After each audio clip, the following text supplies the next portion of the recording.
নমস্কার বন্ধুরা, সিংহাস প্লেটে আপনাদেরকে স্বাগত জানাই। প্রথমে আমি 3টে বড় বড় আলু নিয়ে নিয়েছি। প্রথমে আমি আলুগুলোকে 4 ভাগে ভাগ করে নেব।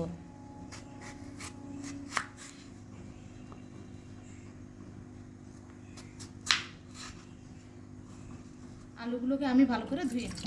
এবার আমি আলুগুলোকে জলের মধ্যে দিয়ে ভালো করে ধুয়ে নেব।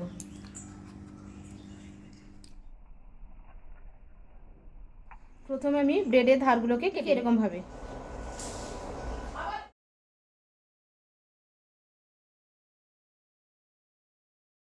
এবার আমি আলুগুলোকে ছাড়িয়ে নেব।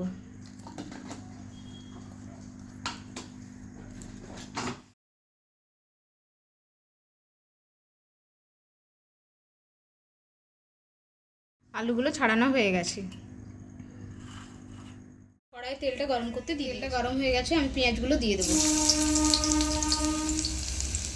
লঙ্কা,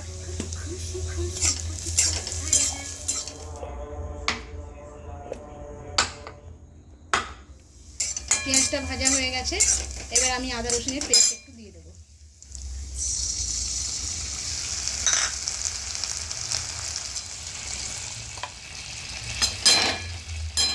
আমি ভালোভাবে কষিয়ে নেব। কষানো হয়ে গেছে, আমি এবার আলুগুলো দিয়ে দেবো। আলুগুলোকে দিয়ে মশলাগুলোকে মাখিয়ে নেব। হয়ে গেছে, এবার আমি নামিয়ে ঠান্ডা করে নেব। মশলাটাকে আমি ঢেলে নেব।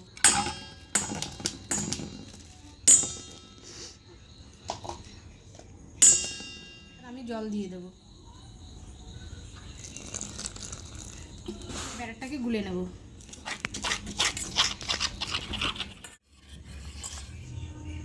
আলুটাকে আমি মেখে নিই। ব্রেড চপটা ভাজার জন্য তেল গরম করতে দিচ্ছি।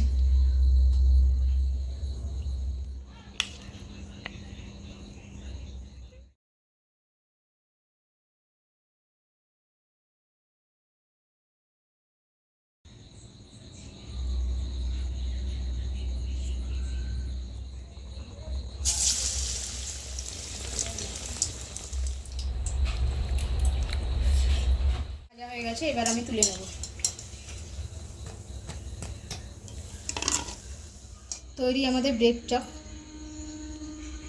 বর্ষার দিনে এরকম ব্রেড চপ বানিয়ে ঘরে বসে উপভোগ করুন।